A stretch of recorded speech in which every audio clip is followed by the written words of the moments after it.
episode 39 of Knitting Needles and Stems. I'm Carrie, I'm the host, and today is Sunday, July 26th, 2026. Today we're going to talk about works in progress, finished objects, knit-alongs, my patterns, and gardening. I'd like to thank all my returning viewers for coming back, and welcome to all of the new viewers. You can find me on Facebook, Ravelry, and Patreon as Knitting Needles and Stems. My Ravelry username is Kabammer, K-B-A-M-R. What's new? Nothing really. We've been pretty boring these last couple weeks.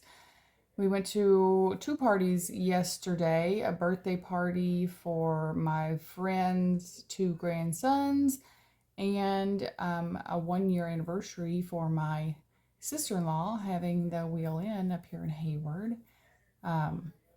Both of them were a lot of fun. We might have stayed out a little bit later than we should have, but it's all good. It's only once a year. You only have a 1-year anniversary once. So it was a pretty exciting day yesterday for the family, and other than that, we haven't really been doing much of anything. So let's jump right into works in progress.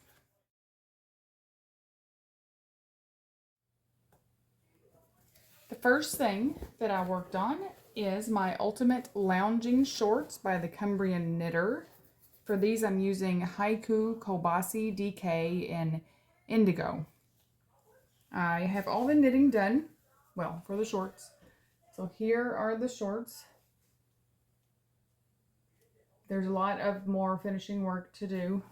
I have to have an I-cord because this waist is too big. I've actually lost weight since I measured myself for this pattern, and not a significant amount, but significant enough for them not to fit. And I still need to machine wash and dry them because that should shrink them up a little bit too. But I did a folded hem, and these are two little holes here for an I-cord to go through. I have finishing work to do in the bottom here. I have to sew that up, and I have to weave in all my ends. And it's going to use every single bit of the yarn that I bought, I believe, because I have to make an I-cord to go around my body, plus be able to tie, and this is all the yarn I have left. So, if worse comes to worse, I can use a different yarn for the I-cord. And it would, I add some color to it. I could add rainbow colors or something to make them a little more exciting. So, again, this is the Ultimate Lounge Shorts by the Cumbrian Knitter, using Haiku Kobasi DK in Indigo. And like I said on the last episode, it does seem to have funny little points here in the front. I'm hoping that those will, when I wash it, that it'll lay flatter, but they're just pajamas, so it's not really going to matter.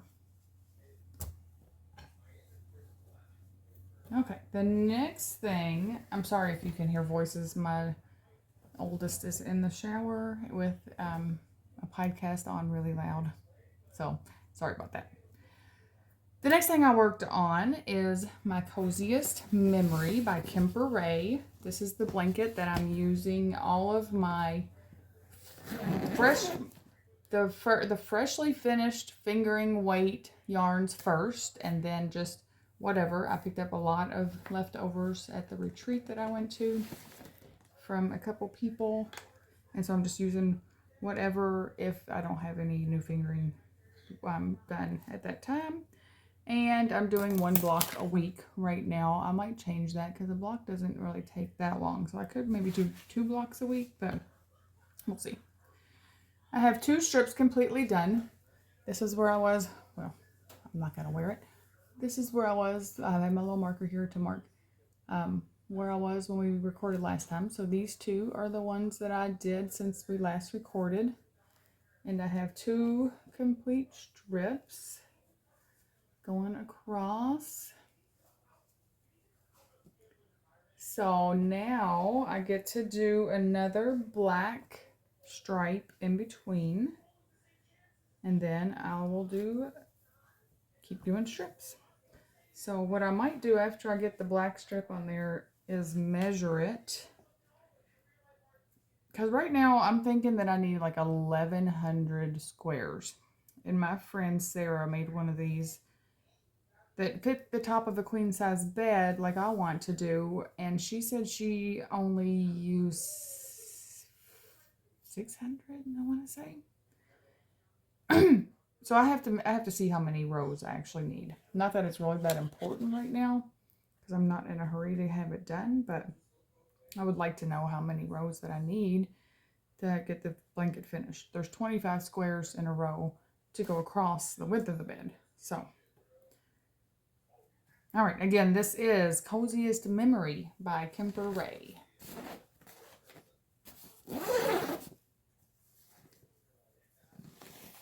The next thing that I worked on is my Cabled Isles Throw by Helen Gibson. For this one, I'm using Knit Picks Mighty Stitch Worsted and Mulberry Heather, Navy Heather, Cream, Spruce, Navy, and Celestial. I didn't get a lot done on this time because I didn't work on it very much. Just a couple hours one night. So let's see how I have it folded up here. I fold it up and bind it together with the needles, and then I don't know how to unfold it. All right, here we go. This is the square I'm working on. I think it's the same one I was working on last time. I got a few more repeats done. I didn't mark. I should start marking where it is when I start on it so that I can show you the real progress. But this is one of my favorite squares so far on this blanket, I think. They have these cables, and then there's like a yarn over on the stitches in between the cables, and it's just really cool. So this one is a wedding present for my daughter, my middle daughter.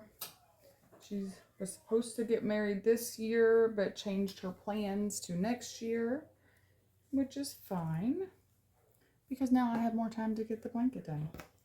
So it is Cabled Isles Throw by Helen Gibson, using Knit Picks Mighty Stitch Worsted in Mulberry Heather, Navy Heather, Cream, Spruce, Navy, and Celestial. And it's just a mix of these fun cabled patterns. They are all unique.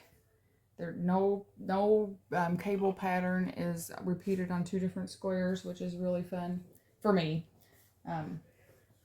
I'm one that likes everything to be different and new all the time, so that really works out for me. Okay, the next thing that I worked on, I don't know why I set all these bags on the floor. I'm going to grab them. Okay, the next thing that I worked on is my Fish Lips Kiss Heel socks by Fish Lips Kiss Heel is by Socks Therapist. And for these, I'm using Knit Picks Sock Dye Blank, which is the Knit Picks Fixed Stroll Fingering. And I dyed it myself to look like this.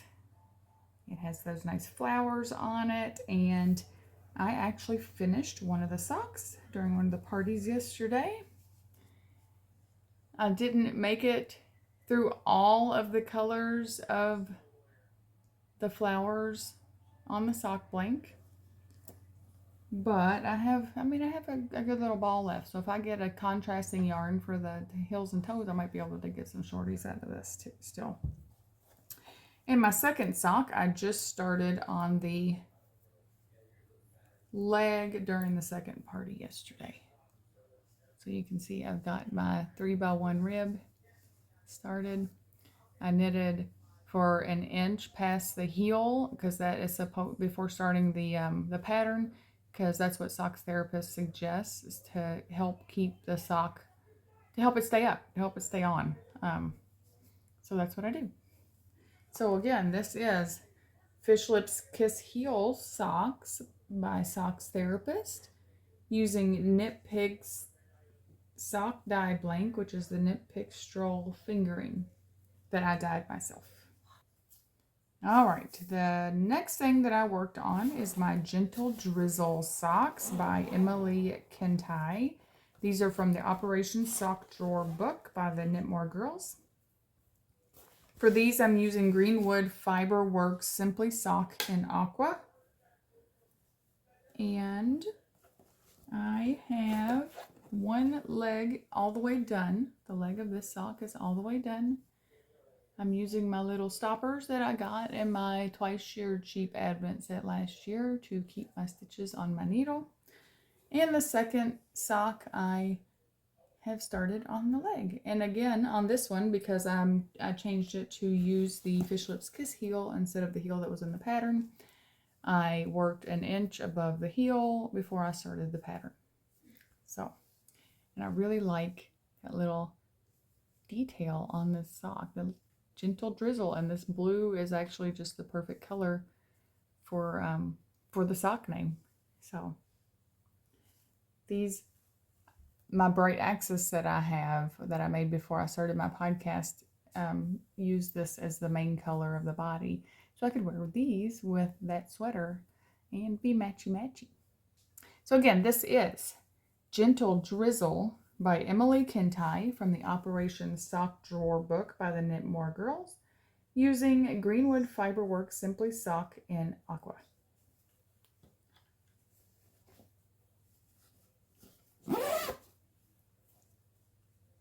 Then I started a snowflake. This is the Crystal Dream Snowflake by Dreamcatcher. I didn't finish it because I had to leave to go to the birthday party, and I don't usually show you unfinished snowflakes, so I made it 3 rows in before it was time to leave. So this is the snowflake. You can see the sparkle in there. And I think I have 1 or 2 more rows, and then I can be done with the snowflake. Yay! Okay, Reagan. Hello, look. Reagan's going to go play outside to be quiet while I'm doing the podcast today. Again, this is Crystal Dreams Snowflake by Dreamcatcher. And for all of my snowflakes, I use Aunt Lydia's metallic crochet thread.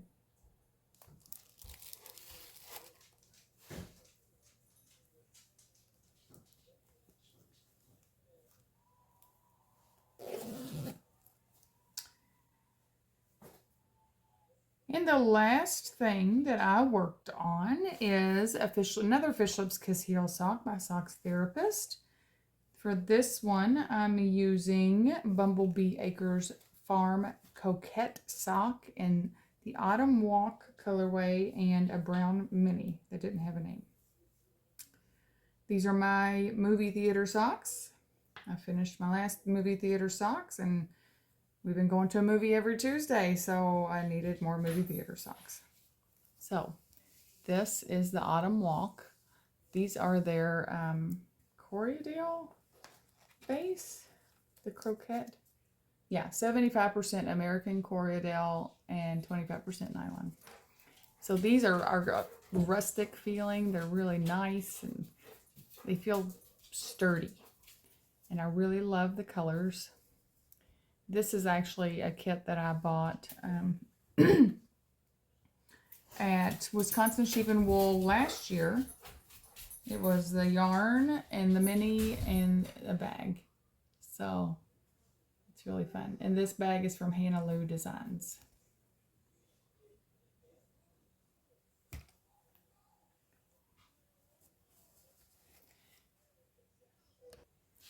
Okay, let's move on to finished objects.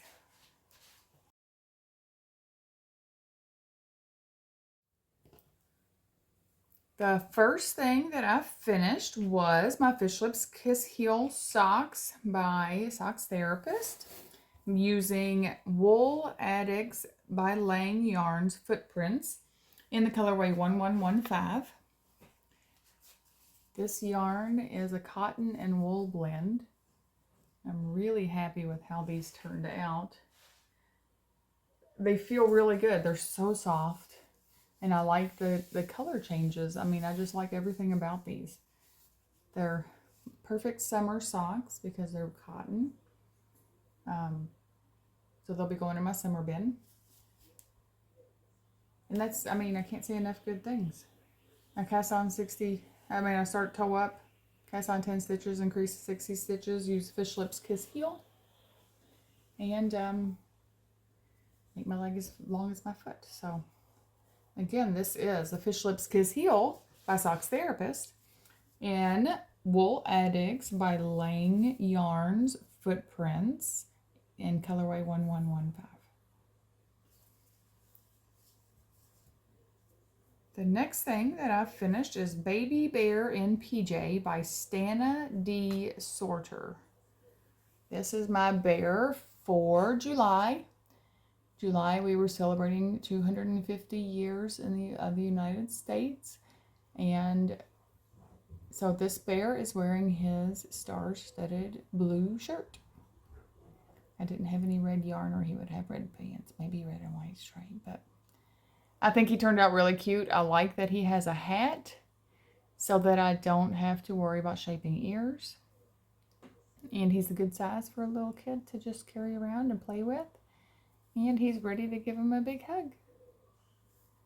Again, this is Baby Bear in PJ by Stana D. Sorter. Then I finished the Jane Marple dishcloth by the Kitchen Sink Shop. For this one, I used Knit Picks Dishy and Lilac Mist. This is my washcloth. It'll be used for my dishes.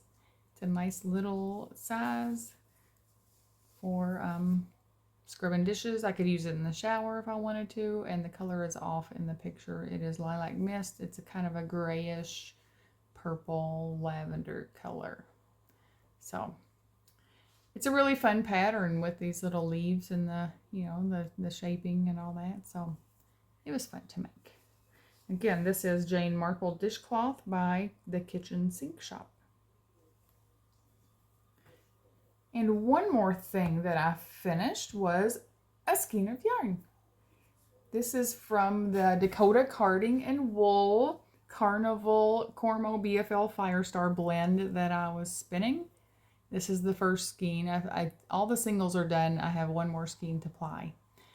But I'm pretty happy with how it turned out. I told my husband, I said, I don't know if these are colors that I would ever use. But I was so in love with the bat when I saw it at the festival. It was just sitting there being all pretty. You know how it is when you see something and you walk past it so many times and then you're like, well, I just have to stop and buy it. So that's what happened. And I came up with this. This is a 2-ply yarn. I literally just took it off my wheel right before I started recording. So I don't know the yardage yet, but it is 2-ply. It's pretty thin. I would say fingering, maybe sport.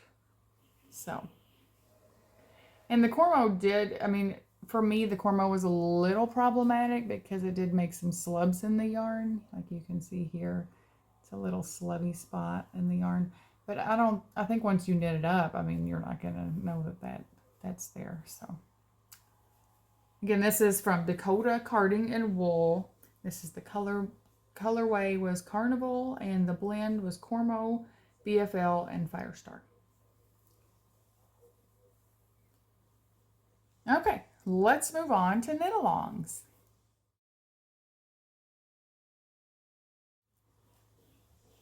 The first knit-along that I participate in is in the Project a Month CAL group. And for the month of July, we're doing Celebrate Your Country. I made my patriotic star coasters for that. And I guess I could share my little bear that I made because he's celebrating my country with his blue shirt and white star, blue and white star shirt. So maybe I'll do that. But come on over and we do a different theme or pattern every month. That's free. You don't have to pay for anything. And we just like to see what everybody's making. The next knit along that I'm participating in is in the Yarniacs podcast group. It's the Colors of Fall knit along, or COFKAL, COFKAL. It runs from June 21st to September 22nd, 2026. And you're just supposed to make something inspired by the colors of fall, or the London and New York palettes for fall and winter.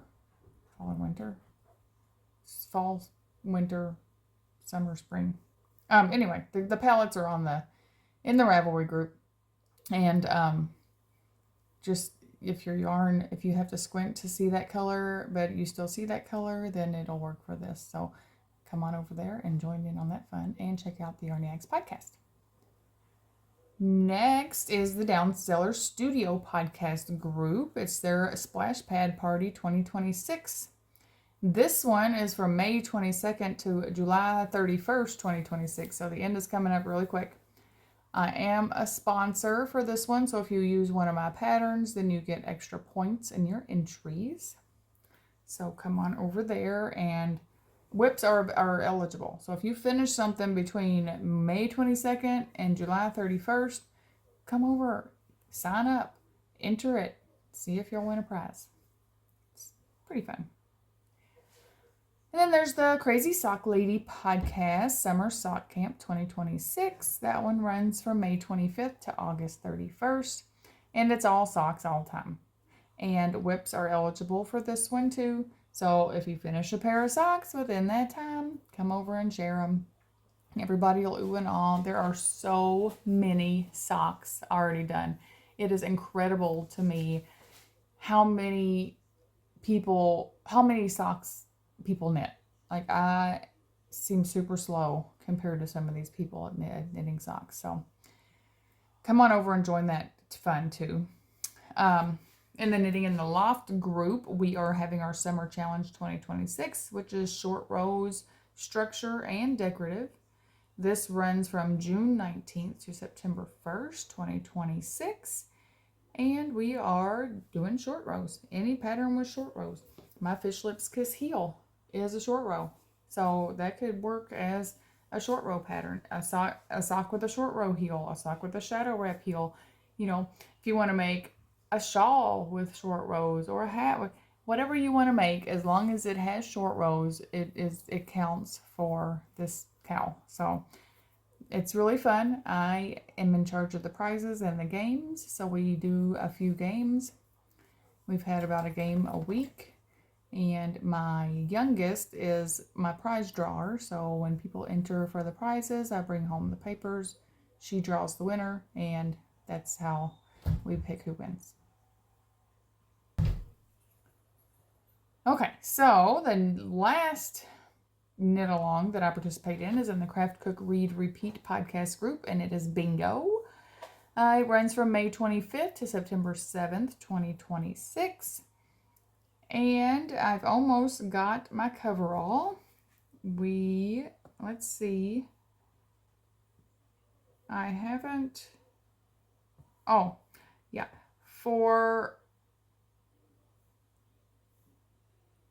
okay. I was looking at my notes. I was a little lost. Okay.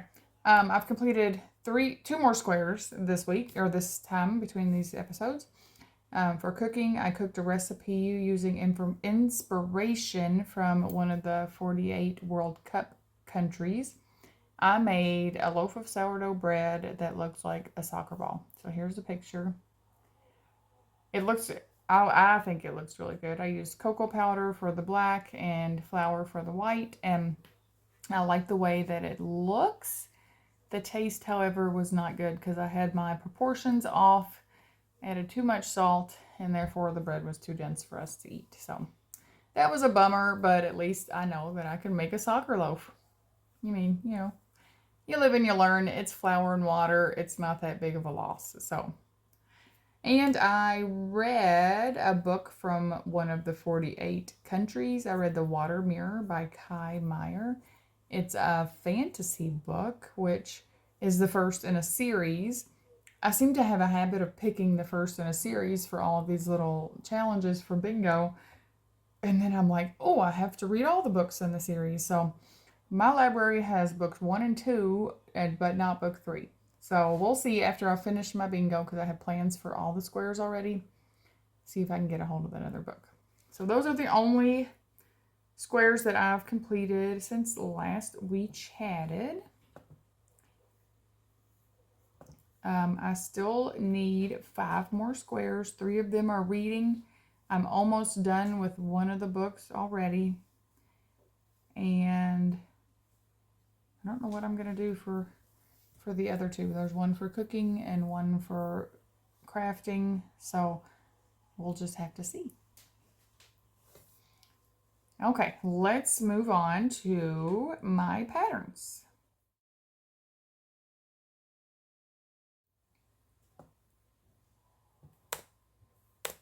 I sell patterns on Ravelry as carried from fleece, and my new shawl pattern will be going into testing soon. I have a color work hat pattern that I came up with my twice shirred sheep yarn that was in my advent box that I think I'm going to send to Cast On Magazine because they're asking for a call for submissions. So I think I'm going to send it to them, see if we can get it in the Cast On Magazine. That might be pretty cool. Other than that, the pencil gnome pattern is now available. Yeah, I don't guess I talked about this last time. The pencil gnome pattern is now available in my Ravelry shop. There's a link below so you can get to that. I had several testers. One tester made it like a blue color pencil. One tester made it like just a regular pencil tip with a rainbow color body. So that was really cute. So check out the pencil gnome pattern. Okay, let's move on to gardening.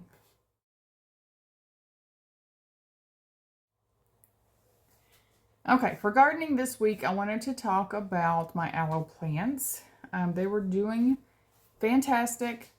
I looked up and saw that I could acclimate pretty much all of my plants to outside. So I showed you my shelf where I was acclimating the plants to outside. And my big aloe plants did not like that idea. They got brown and droopy. All of the leaves started drooping, and I had to cut back a lot. This one isn't the worst of the two. You can see where I had to cut a lot of the leaves off, but I brought them in time. I was able to save them. You can actually maybe see this little brown one here that needs to be cut off. See how brown and wiggly it is? Wilty it is? That's how they all were that I cut off. So I'm going to have to cut a couple more, it looks like that. I just figured that you acclimated a aloe plant like every other plant. You put it outside during the day, bring it in at night, put it outside during the day, bring it in at night. But I was doing this during the hottest week that we had when everybody was in the middle of the heat wave. So that could be number one problem. But then I looked more into how to acclimate an aloe plant, and it looked like you're supposed to do like an hour outside one day and then bring it in, and then 2 hours and then bring it in. I don't have time for that. So these are going to be inside plants from now on. I even bought little umbrellas for my aloes because I thought that it would help. I have one actually outside with my peace lily because the leaves have been showing signs of sunburn. So I've been having a little umbrella on that one, but I brought my aloes back inside and they should be good now. They seem like they're growing new leaves, so I didn't completely kill them, which is great. Anyway, that's all I have for you today. So until next time, keep doing what you love. Bye.